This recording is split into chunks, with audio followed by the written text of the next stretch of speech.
at the moment, recovering in the hospital from a fall. The call can you hear me okay? Yes. All right. Yeah. The call I just got was from Risa. So she's going to the hospital. He wants to tell us that he loves us and that he's going to be listening in, but he's not going to be present in any other way. And Risa is asking that if you can, this is a good time to send, so she can put it around his room and you can send it to the house. That way, if he moves around and if he comes home, he'll still have it because, the picture is still unfolding. He fell last week and he is recovering from the fall and the other complications that are connected with the situation. So anything you can do to show that you think about him, this is a good time to do it and to send him things.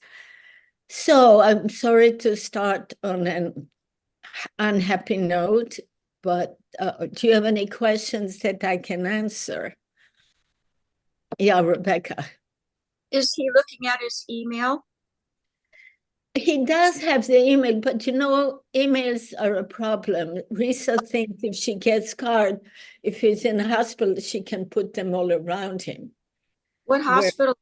What hospital is he at? He's at UCLA Santa Monica. But if you send it to the house, do you need the address? I can give you the address. Yes. Yes, please give us the address. Let me put the address at the chat. You can send to the hospital, of course. Are you sure he's at Santa Monica? Because initially Risa told me when he first went in, he went to Ronald Reagan. He was moved. He was moved. He's happier there. Okay. Thank you. I'm putting the address. I hit it too soon. I am not good at these things. I keep hitting the wrong thing. Apartment 727. Let's see if I can do this without. No, I can't. It just keeps going there. Okay. I will post it. Monica, I have almost all of it. Okay, you can put it all together. 2700 Nielsen Way. Oops, I misspelled it. Nielsen Way.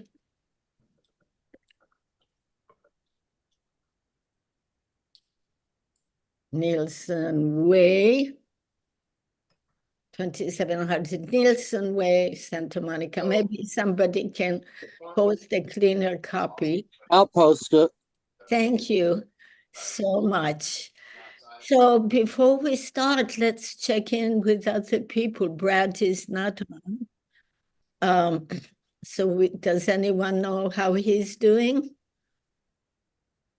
Brad has moved to the hospital, from the hospital to the hotel on hospital site on Wednesday.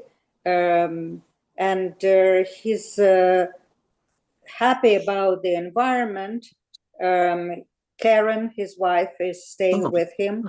The family come and visit, and he's adjusting to it. The progress is slower than he would like to, but there is progress. Thank you. Thank you. Does anyone else like to check in? Tell us how you are. How are you doing? Brad just got here as well.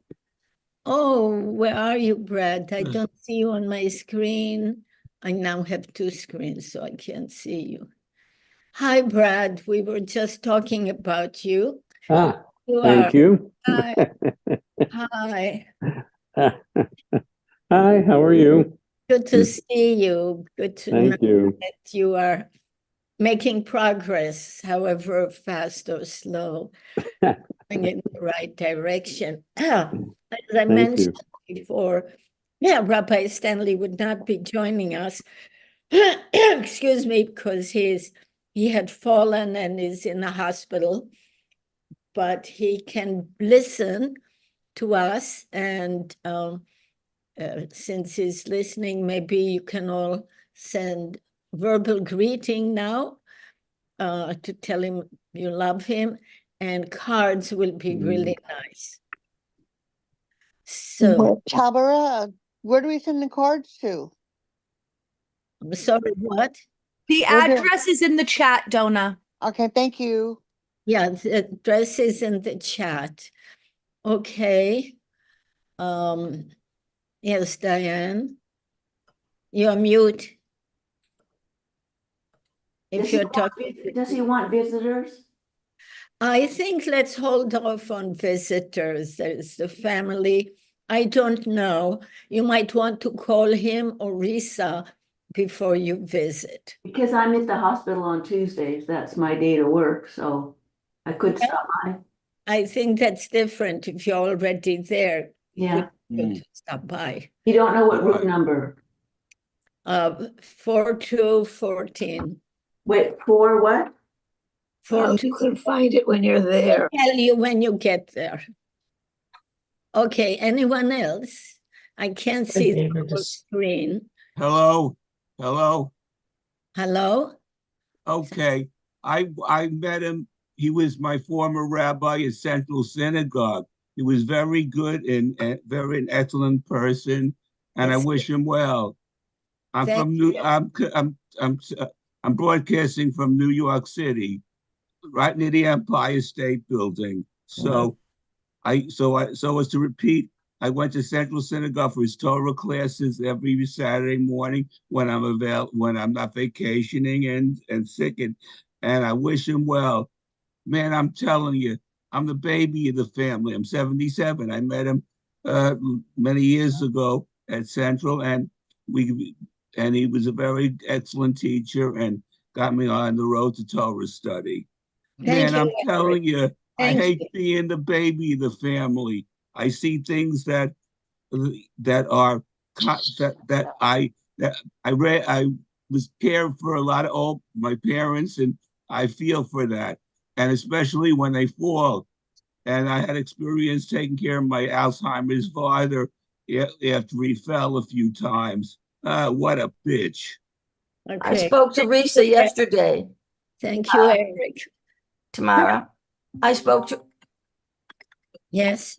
I spoke to Risa yesterday, and she told me, oh, I can't, my thing is getting. What did she tell She you? said that I'm trying to, I don't know what's going on. I'm having a difficult time here. She told me that Stanley fell and Yes. broke his neck. Well, he fractured some of the bones, but his head Yeah. and all of that, he's fine. He's Stanley. He's just tired and is getting medication. Yeah. He's very much himself. I hope so.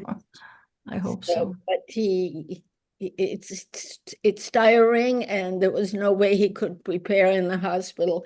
So I am going to be teaching. So, but you all now, anyone wants to check in or send a message of love, who hasn't? Well, I know. Yeah, Ray? Yes, I certainly want to send you my love, Dan, and I know I speak for this whole group in wishing you the best possible experience, whatever twists and turns you're facing right now in and from the hospital. And, I'm glad you're getting the care that you need. And I miss you today as our leader, and I'm grateful always to you as our leader and teacher. And I sent you a lot of love, and wish you the best over these next days to come. Thank you, Ray. I think you do speak for all of us. Mara? So what I wanted to make sure that that Rabbi Stan knew was that I was missing him here because it didn't give me a chance with him to play Stump the Rabbi. Yeah. Yeah, we miss him. Well, there'll be opportunities later. Okay, so let's, if no one wants to check in. I do, Tamara. I want to say I love you all. And my heart is with Stanley and Rita. And I will send a card this week. My love.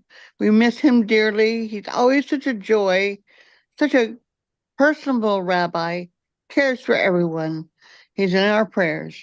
Yes. Yes. And in all of our prayers, I hope. Yes. This is good Mishaberach time. Yeah. So, thank you. Well, we are at the very beginning of the Torah. And did you all have good Hagim holidays? Yes. You glad you had the holidays at a time like this, and it's nice to have them over too? Okay. You don't have to confess. I was just very happy I'm not Orthodox because the holidays came on a Wednesday, Thursday, Friday, and then you have Shabbat. And if you're Orthodox, that's a joyous nightmare. Simchas Torah last night at the synagogue was really wonderful. Good. Okay, so we're in a new beginning in the Bible. And we start with a text that everybody here knows very well. I know you all know this text very well. So I'm hoping to be able to add some things that maybe you may or may not have known yet. So we will study together. Let's start, as always, with the bracha, with the blessing of further studying Torah together. And it's all the more important when we start from the very beginning of the Torah today. Baruch atah Adonai Eloheinu melech haolam asher nitanu mitzvotav v'tzivanu la'asot b'divrei Torah. Amen. So the very first opening of the whole Bible, Jewish or Christian, is about God creation. And we all know the story. There's day one, God separates the waters, God brings light, God creates animal life, God creates human, and finally, animals, and finally humans are created. How does God create? What power does God use to create? Words, language. I want to spend a few minutes on that comment, and then I want to spend most of the time looking at the story of the man and woman in the garden and how and why they had to leave. But I want to talk about language, the fact that God creates through language. We take it for granted, and it's beautiful, and God creates a good world, and God puts humans in it to be fruitful and multiply and fill the earth and take care of the world.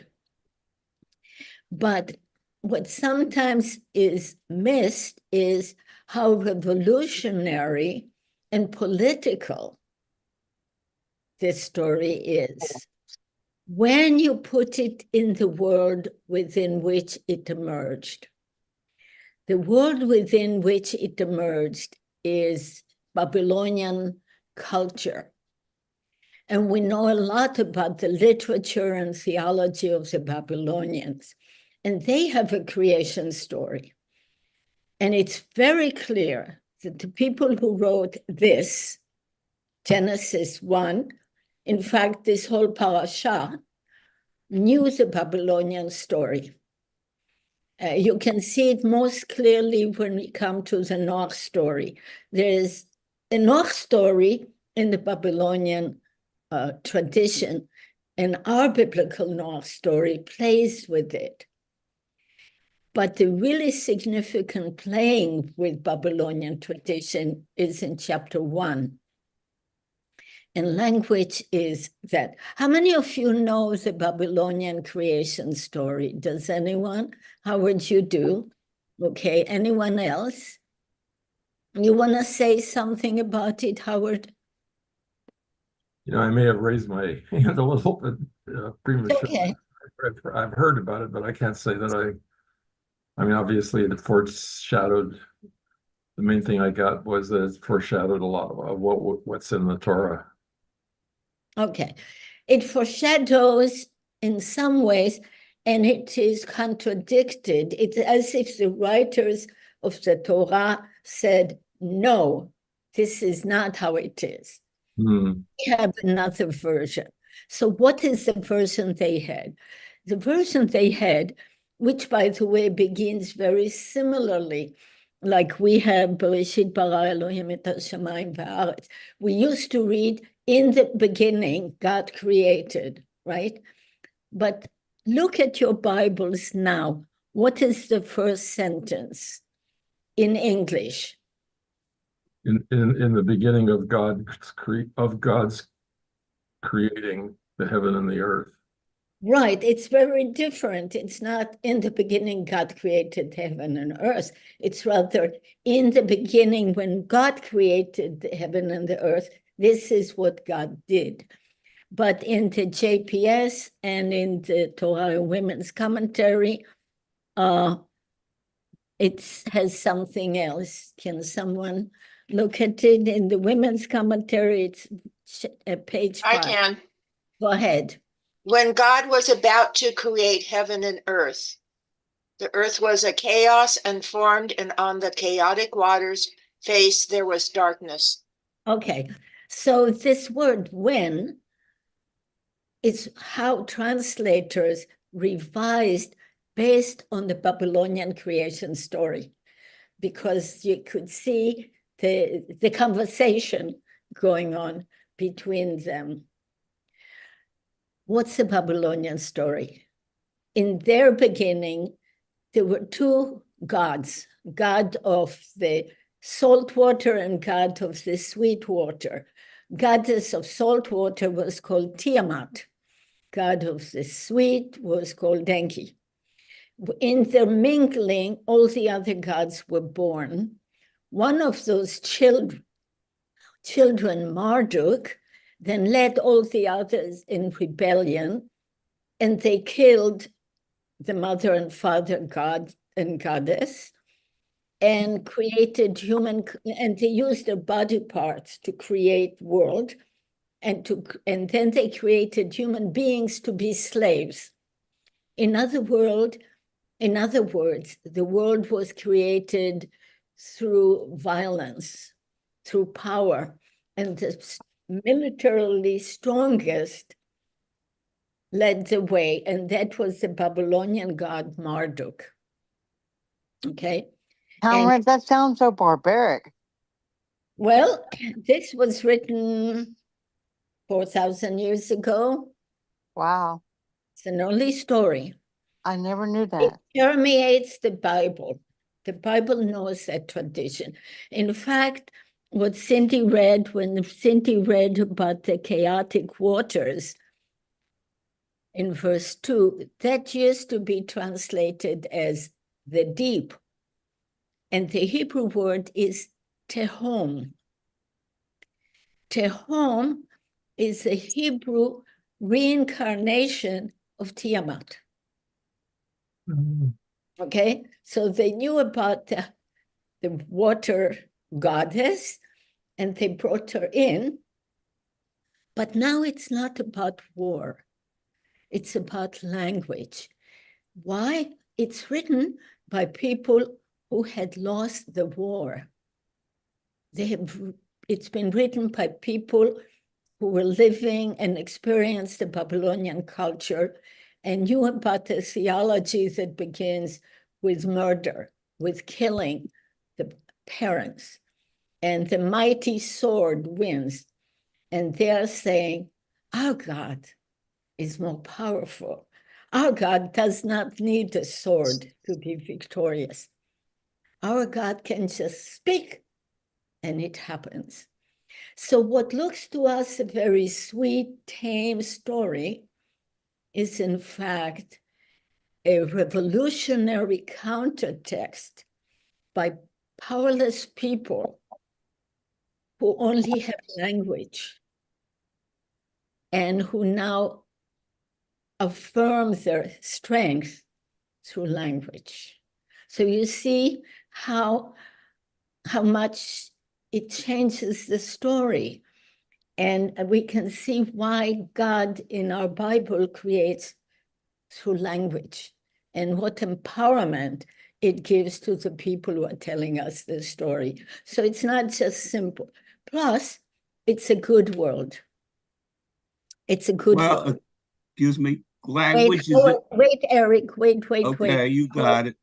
Howard had a hand, and then I'll call on you. Okay, you got it. I've been reading, but it's too hard for me to really keep in my mind, but all the different gods. I read that there was a sea god named Yam, and that also Yahweh was in the same family. Is that the same myth as this, or a different one? That's a different one. Yam and Mot and Yahweh.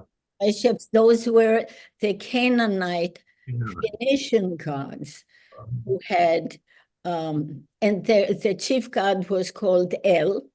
El, right. And gosh, what was the wife? She shows up in the Bible. There's closer affinity with the Canaanite gods, but with the Babylonian god, it's a counter, it's a response, it's a pushback on the Babylonian story.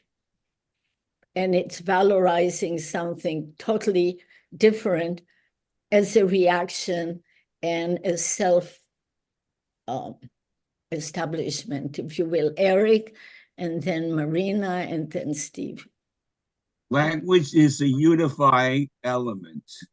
When I'm a bridge player, and I can walk into any bridge club and just put out my bidding card, and my partner would know what I'm saying. You know what I'm talking about?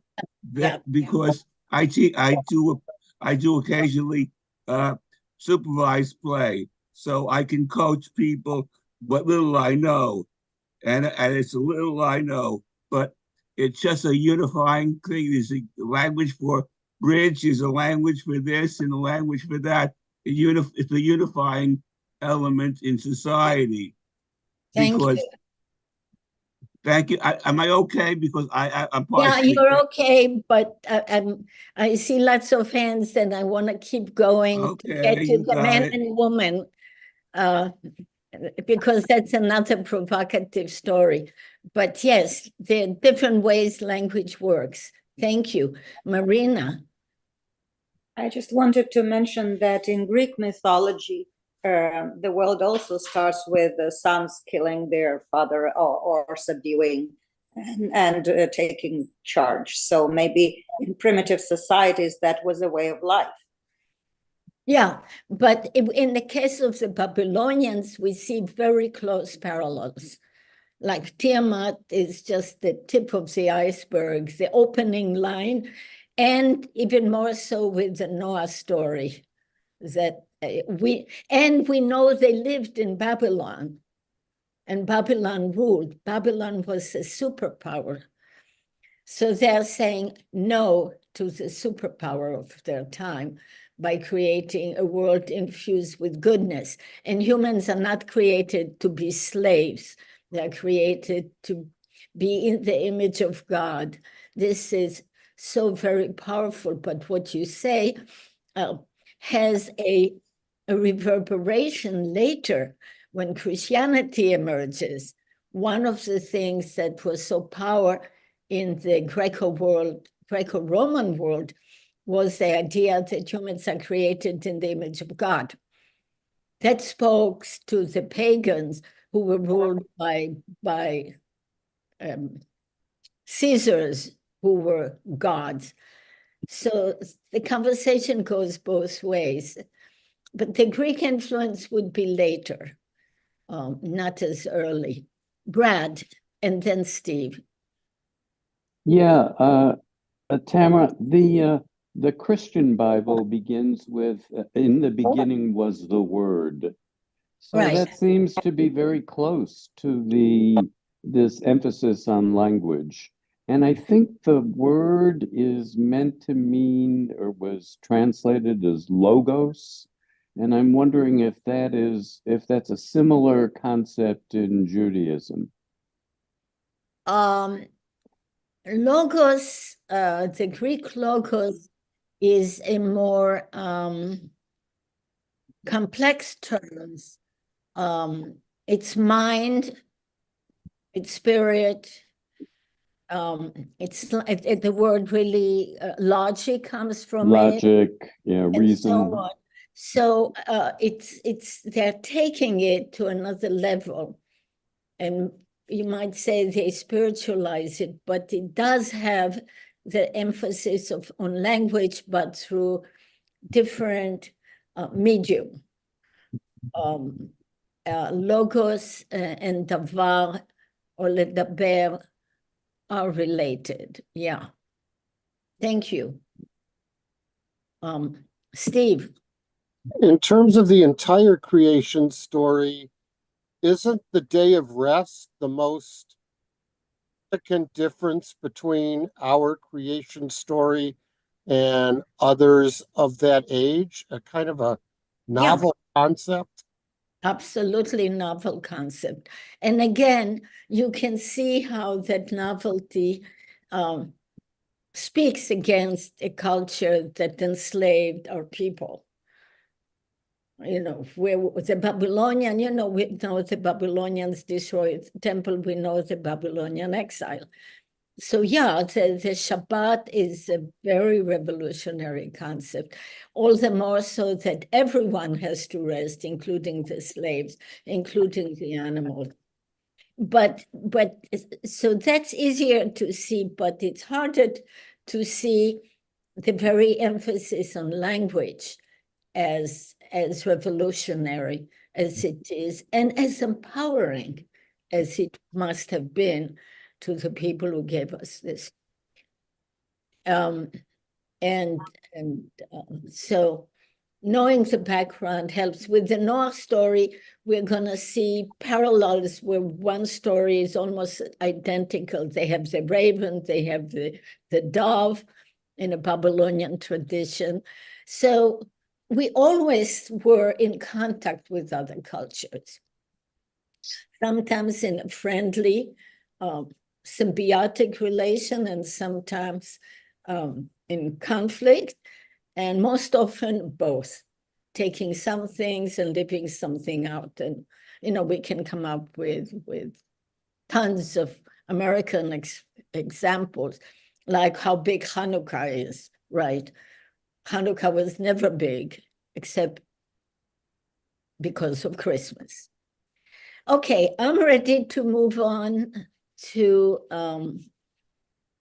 did I respond to your comment there, Brad and Steve?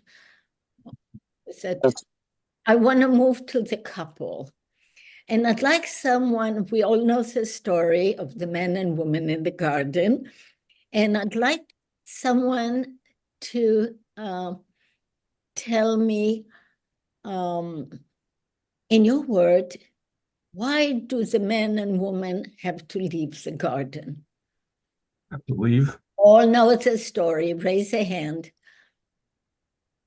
Go ahead, Donna Shapira. They grow up, they acquire knowledge of good and evil. So go beyond being children. Ooh. And now they've got to leave this fantasy, wonderful, perfect world. Oh, that's a wonderful reading. Thank you. Most people give a less profound interpretation. What did you all hear? What do you all see on commercials and so on? Eric, I want to give other people a chance, if you'll allow me. Any other hands? Go ahead, Harm. Well, the less profound reason would be that they violated God's rule not to eat the apple. Real Did simple. they both? Good. Yeah, they ate the forbidden fruit. Yeah. Did they both violate God's command? No, I think just Adam. Just Eve? Eve ate the apple? No, I thought Adam took the bite. May I ask a question about that? Okay, ask a question. It's the tree of knowledge. Women are smart. I think that I love that Apple logo. Love it first bite. Gotta have my bite. I mean, women are wise, and we want to be wise. That's my opinion about this. I have a different perspective about the garden, but I just want to throw that in there. Well, this is one of the big unanswerable questions to which Donna gave a beautiful response. One of the questions that always has to come up is, why did God create a tree of knowledge of good and evil, and why did God forbid them to eat from it? And we can write books and commentaries galore, and people have trying to understand it. I mean, God tells the first human, look, puts the human in the garden, says, you have all of those trees. You can eat from everything you see, except from that tree in the middle of the garden. Now, some of you are parents, and you know what would happen if you put your child in a room and you said, you can play with everything in the room, just don't touch this little box. And then you leave the way God leaves. What is the child going to do? He's going to go for it. Right. And so the question is, why is God doing it? And why God forbade humans to eat from the tree of knowledge of good and evil? What might be reasons? And there's no wrong answer here, because none of us have been given the answer. So let's just brainstorm. Why would a God do that? I see Steve and I see Marina. Well, first, God, being omniscient, knew exactly what they were going to do when he did it, just as parents often know what their kids will do when they take their actions. And I think it was partly he didn't want to dictate their good and evil, but somehow once they had awareness, he created essentially the human condition, and then humans had to learn how to navigate through the world. And I think he, by doing it this way, rather than giving it to them by himself, put the burden on the human and free will. Thank you. Good. Marina. Basically the same as Steve's thinking, that God predicted their behavior and wanted the responsibility to the choice to be their own. And what would fashion designers do if this hadn't happened? No, please don't. Mark? Unmute. Hi, sorry. Yeah, to echo what Steve was saying, to put the burden on humanity, if you think beyond the tree of knowledge and the fruit in the very garden that the first man and women were, there was also the tempter, in the serpent that was present. That it seems quite clear that the intention was for the man and the woman to eat this forbidden fruit, and I think that's also the genesis where human beings find their flaws as their own fault occurs. But we know from modern neuroscience that the human brain has 100 billion neurons, and we don't understand the human brain. So here's an example of something in existence, our own brains and beings that exceed our own intellect. And why that we are idled? So because God made us this way, and so how can we be at fault for our actions if we're made to not understand at least our own bodies and brains? And so in later in life, I've become kind of questioning of understanding this way, if that makes sense. Yeah. Thank you, Mark. Mara or Harv? For me, the key is that they tried to hide from God. So it suggests to me, first of all, that they didn't use the knowledge they now had to understand the need to be in community. And while there were no other humans there, you can be in community with your world. And two, they didn't say, we know this, we now want to make things better. So I don't see it as being evicted from Eden because of the act of taking the knowledge. I see it as punishment for not properly using that knowledge. Nice. Good. Rebecca? Please correct me if I'm wrong. It's my understanding that the Bible was written retrospectively. And if that's true, this story and the preceding stories were all written as a way to explain the human condition. Yes, absolutely. And so what they are trying to do, they're trying to, you might say, to look at the world, and they're trying to make sense of it, and they're trying to hold together the fact that human life is difficult. It was very difficult in the ancient world, and hold a good, loving God at the same time.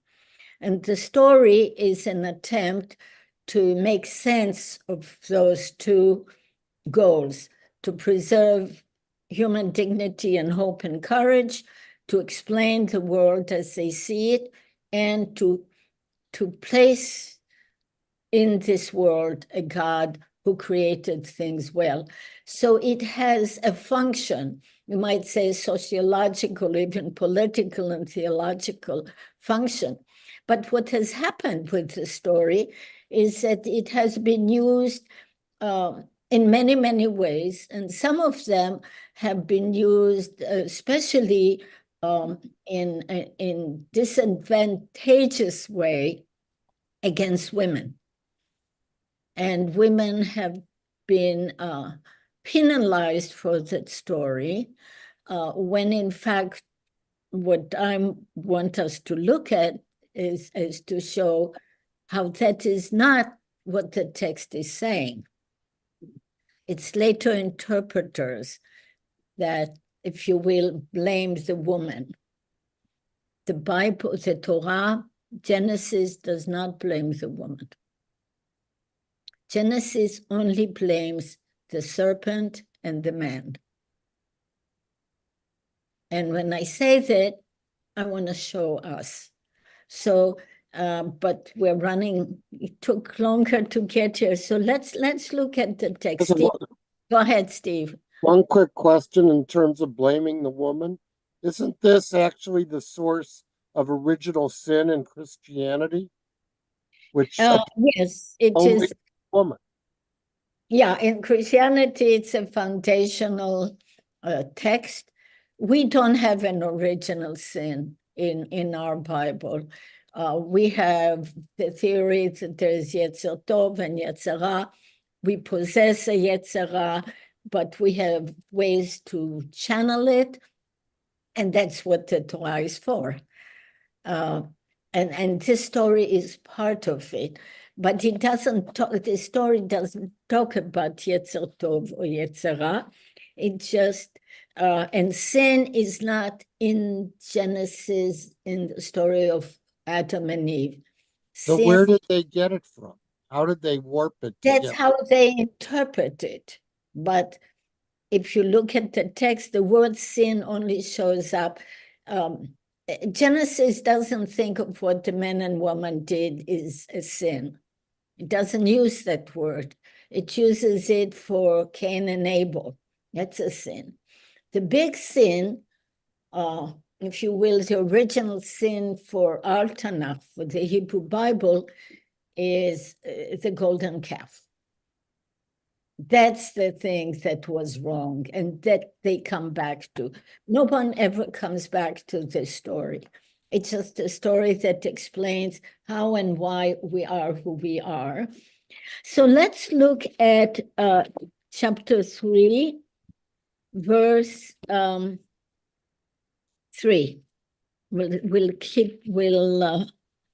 We'll start, and it's I only have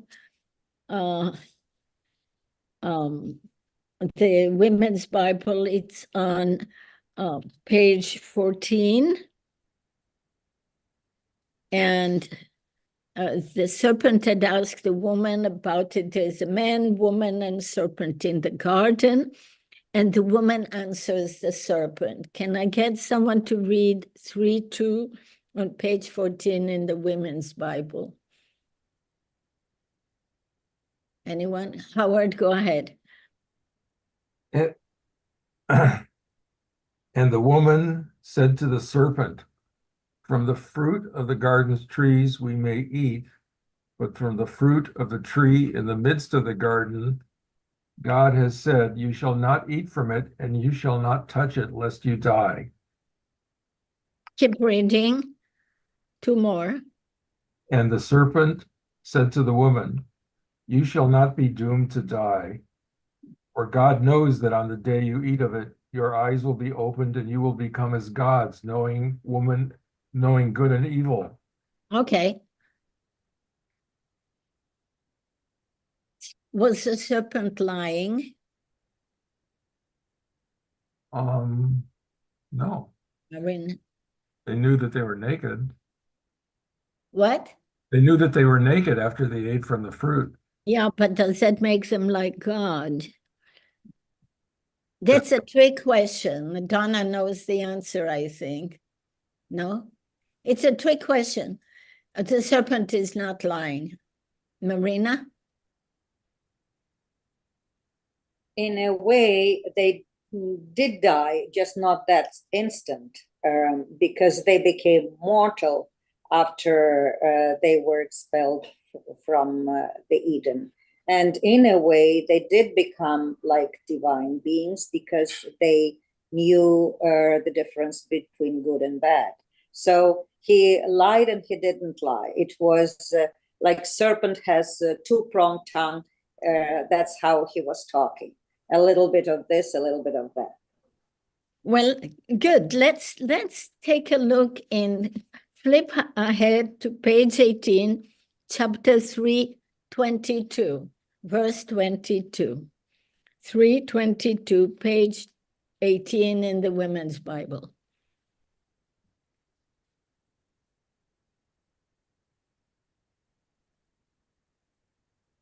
Someone read it? Go ahead, Natalie. Unmute so we can hear you.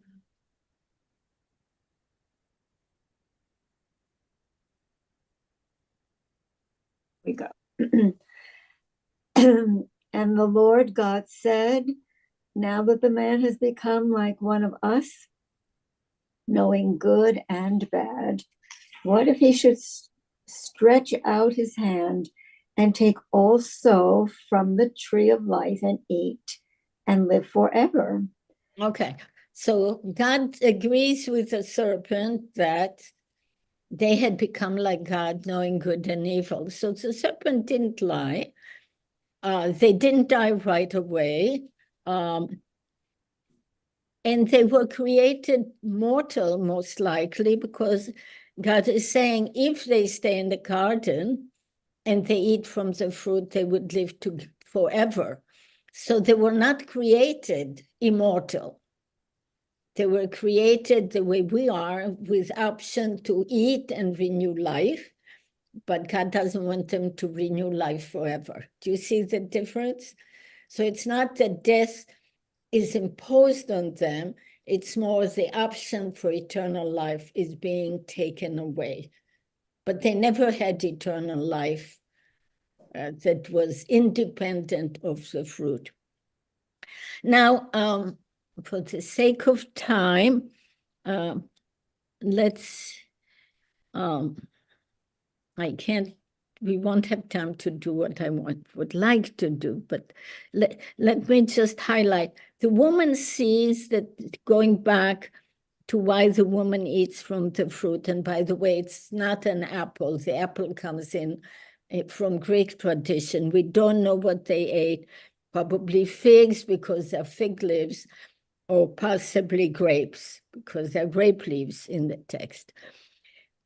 So the woman saw that the tree is good to eat, alluring to the eyes, and desirable for insight. 3 very good reasons, right? It's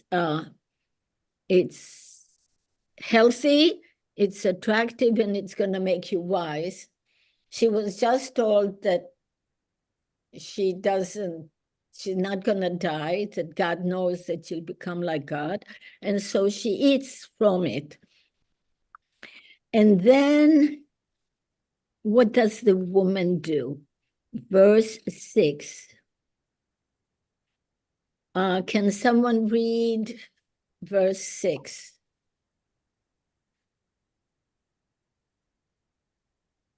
Chapter 4, chapter 3? 3, we're in 3. We're going to stay in 3.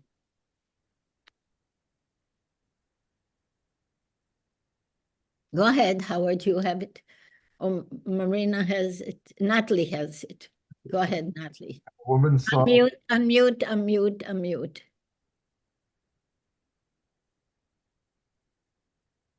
We can't hear you, Natalie, you're mute.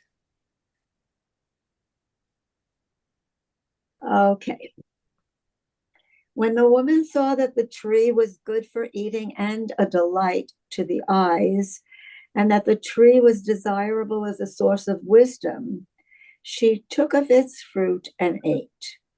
She also gave some to her husband, and he ate. Then okay, wait.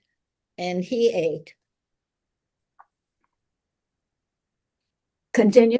Out a word here. The word that is left out is her husband, who was with her. With her. He was there all the time. We think of her, the story is, oh, she seduces him, but he's standing there listening to this conversation between his wife and the serpent. And through the centuries, people are asking, well, what was he doing all this time? Why didn't he say to her, wait a minute, God told me before you were created that we are not to eat, so, you shouldn't eat it. And the rabbis and the church fathers try to explain why he didn't stop her, because the Hebrew tells you that he was right there. And one contemporary scholar said, well, maybe he was waiting for the theological discussion to be over so he can have his dinner. Or maybe he was waiting to let her eat and see what happens. And then when he saw that she didn't die, he took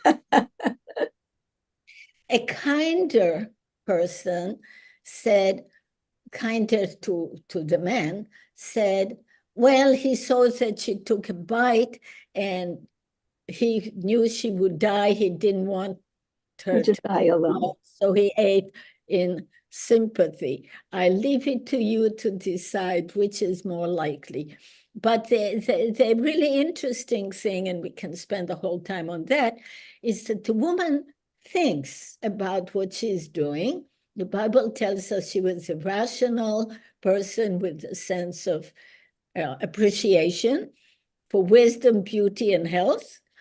And she takes a chance, but we don't know what's going on in the head of the man. He just stands there silently. He gets the fruit and eats.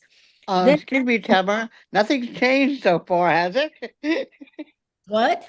What you just referred to, the man doesn't know what's going on. Nothing's changed. That's why we need not just vote for. Thank you. The men on this call are pretty and wonderful. But it's an interesting portrait of the woman as powerful, intelligent, and so on, and the man really basically dumb in a literal sense. He's not saying anything. Eric, can we hold your comment for now? I want to get to my main point, what's coming, and we're running out of time. So God shows up, and they hide, and Mara beautifully said that was the first mistake, the hiding. And then God asks the men, why are you hiding? Who told you that you were naked? Did you eat from the fruit of the tree that I forbade you to eat? And what does the man say? I love that. In my version, the man said, the woman whom you gave me, she gave me the fruit of the tree, and I ate. She gave it to me. You created her. It's kind of put it on her, puts it on him, on God. So she gave it to me and I ate. And the man, God asked the woman, now this is really important. What is this that you have done? And she said, the serpent tricked me into eating it, and I ate. It tricked me into eating. Then we have the famous consequences. And the first thing God says to the serpent is, because you did this, out of all the beasts of the wild, etc., because you did this, here is what's going to happen. You're going to crawl, there'll be enmity, and so on. Then God tells the woman what's going to happen for her, and then God tells the man what's going to happen to him. So I want to look at the man first and come back to the woman. To the man, God says in verse 17. Can I get someone to read verse 17? I'll do it again if you want. Donna? Oh. Now to the man, God said, because you hearkened to your wife and ate of the tree about which I commanded you, saying, do not eat of it. Pause. Remember that line, because you ate from the tree which I commanded you, you should not eat of it. Okay, go on. The soil is now cursed on your account. Only through pain shall you eat of it as long as you live. It shall sprout thorns and thistles for you, and when you would eat the plants of the field. By the sweat of your brow shall you eat bread till you return to the earth. The earth you were taken from, for dust you are, and to dust you shall return. So when does death come into the world? In the message to the man. Why? Because the man violated the commandment. Yeah? That's clear, right? God says, because you did this, this is what's going to happen to you. Now look at the very odd thing. What happens with God saying to the woman? And look at verse 16, which is a very famous verse, which we will have to wait till next year to unpack. I want you this time to see the big difference between what God says to the serpent and what God says to the woman. Someone read verse 16. Go ahead, Natalie. I will make most severe. No. Read it from the beginning, verse 16. And to the woman, he said, I will make most severe your pangs in childbearing. In pain shall you bear children. Yet your urge shall be for your husband, and he shall rule over you. Okay, what's missing before we look at the poor translation? Not your fault, Mary. Not your fault. There's no accusation, right? To the serpent, God says, because you did this, blah, blah, blah, blah. To the man, God says, because you did it, you've disobeyed my commandment. There is no violation attached to the woman. And that's different. God doesn't say, because you ate. And yet, interpreters always blame the woman for eating, but for some reason, the Torah does not blame her. It blames the man only. Do you see the distinction I'm making? I think it's really interesting that most interpreters overlook that and say the woman did something wrong. Maybe yes, maybe no. God doesn't seem to think so. But then there are consequences, and we don't have time to unpack this, but the translation that we read, which is similar to many, mistranslate what God says to the woman. The word pain does not appear in this pronouncement. The word is itzavon and etzev. Etzev means sadness. Itzavon means toil or hardship. If we had time, we'll look at all the text. Etzev is what God feels when humanity betrays God and practices violence. It's what Jonathan feels when his father insults David. It's emotional. There is no physical pain. Yet this text has been used for millennia to explain women deserved suffering and pain. But that's not what it does say. It actually talks about you're gonna have hardship. You'll have many pregnancies. Harayon is pregnancies. You'll have many pregnancies, and you'll have much sorrow. And Rashi is the one who says the sorrow is having to raise many children.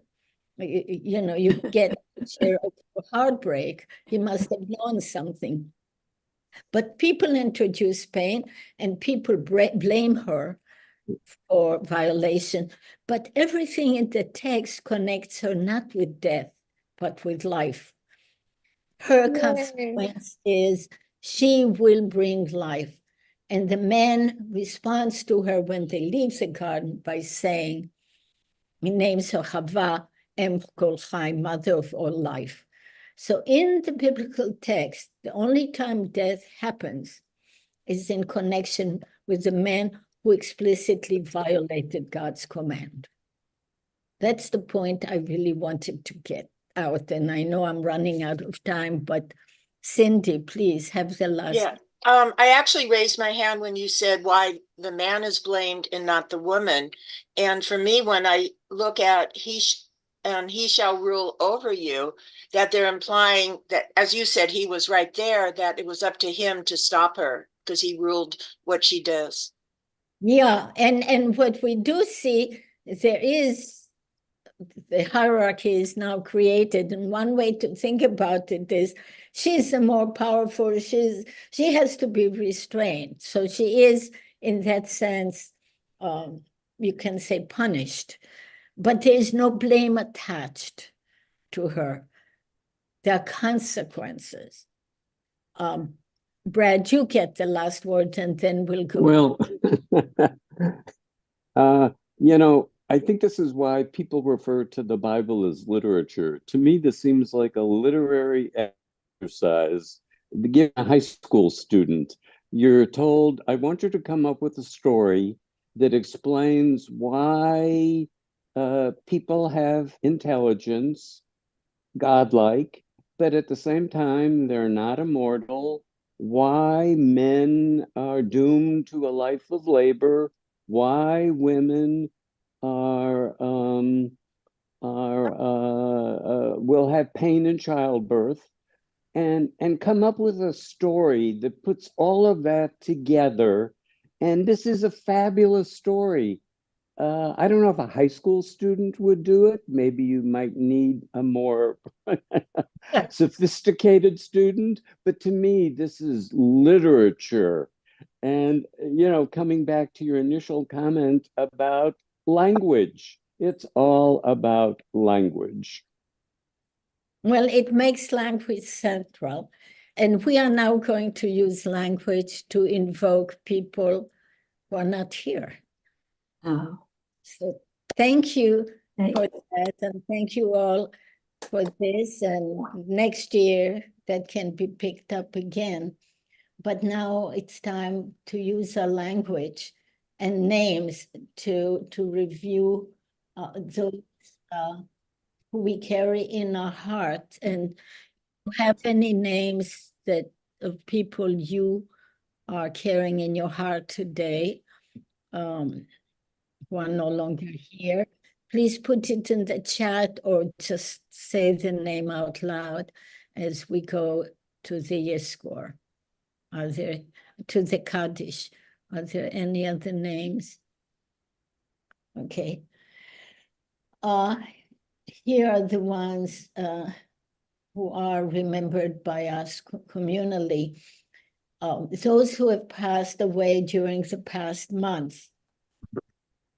Guy Barron, Lily Brenner, Aaron, Paul Ditcher, Stacy Carton, Violet Kashani, Edith Krieger, Alexander Loeber, Joyce Michael Thomas Mattison, Shalomino Maimon, Joyce Fred Trank, Arlene Winnick, and those who died defending the United States of America and Israel. Yahrzeit during the past week, Pauline Abrahams, Morris Abrahams, Arlene Howard Adelson, Jack Antish, Bernard Bash, Teresa Ruth Bell, Ida Block, Maxine Buchman, Edwin Frank Brachman, Bernard Chapman, Minerva Chase Keys, Gloria Chosen, Laura Cohen, Marvin Cohen, May Colburn, Sam Cordova, Leslie Davidson, Donald Deschel, David Dragon, Annalie Dreyer, Philip Henkel, Alex Engelman, Cynthia Apple, Bess Etz Hawkin, Deborah Falcon, Muriel Feinstein, Mark Fox, Emma Friedman, Rebecca Galper, Bernard Gerard, Derek Garrison, Marvin Kirstein, Samuel Goldfarb, David Goodman, Eugene Goodwin, George Green, Albert Gross, Gloria Grossbart, Louis Handel, Ada Hecht, Sari Heller, Berta Izbelinskaya, Simon Jacobs, Jerome Jaffe, Barry Robert Katz, Estelle Esther Katz, Miriam Klein, Christopher Knaut, Ruben Komisar, Sarah Kurtzman, Ray Kurtz, Michelle Ladle, Jerome Leichtman, Russell Leventhal, Harry Lever, Francis Levy, Raphael Levy, Ida Lieberman, Melvin Daniel Lipman, Harlan Liss, Samantha Mack, Patricia Malamud, Esther Medina, Barbara Black Miller, Marvin Miller, Melinda Shankov Miller, Helen Mittler, Taritan Morton, Carol Neustad, Laura Pascal, Sarah Platt, Muriel Pivo, Estera Purvemacher, Bernard Trotsky, Ethel Ruben, Jeff Rutish, Efim Rudin, Alan Ruvelson, Olin Roxon, Lee Schulinger, Lily Chappell, Alexander Shapiro, Nathan Shepard, Ethel Sherman, Malia Schleinberg, Leonard Zikov, Donald Silverman, Edna Stein, Lillian Stone, Eileen Sweet, Jacob Spiro, Samuel Taub, Vadim Sharfas, Betty Traeger, Leonard Trank, Deborah Unkers, Louis Vegan, Clara Waldau, Ann Weber, Elaine Weiss, Renee White, David Houston, Margaret Zuckerman, and Louis Schiff. I apologize if I mispronounce the name of anyone. Other names to add? Those who are defending the state of Israel, those who have no one to say Kaddish for them. We join together as a community to recite the Kaddish.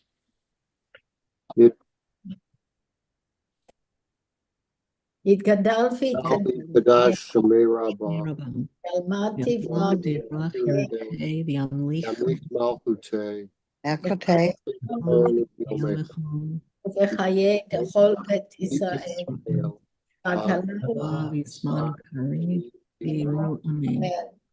Yehet Rabbah Mevarach, Elam Almei Amaya. Yisbarach, Yishtabach, Yipor, Yishamam, Yitnaseh, Yitar, Yitalev, Yitalal, Shemei Kal Birchata Bashirata, Tushrata Venechemata, the Amiran, the Alamandi, Amen. Yehid, Maya, the Chaim Aleinu, V'Yalkal Yisrael, Amen. Oseh Shalom, Rabban, Hu Yaseh Shalom, Aleinu, V'Yalkal Yisrael, Amen.